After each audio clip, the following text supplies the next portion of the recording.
na buong laman ang black. Empty na siya. So today mag-refill tayo ng pink na kulay black. So i-open natin ito.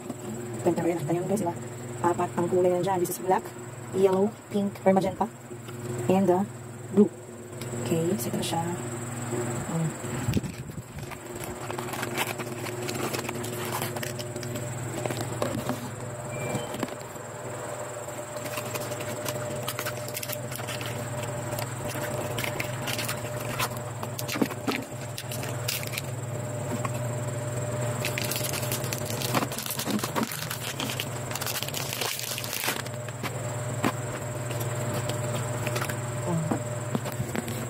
Ito na siya guys. So, bawal lang nakapon tayo. Walang nakapon dyan.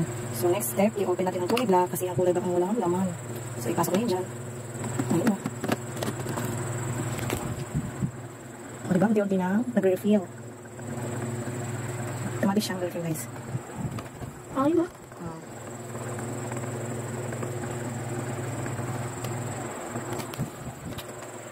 Tinanggal ko na kasi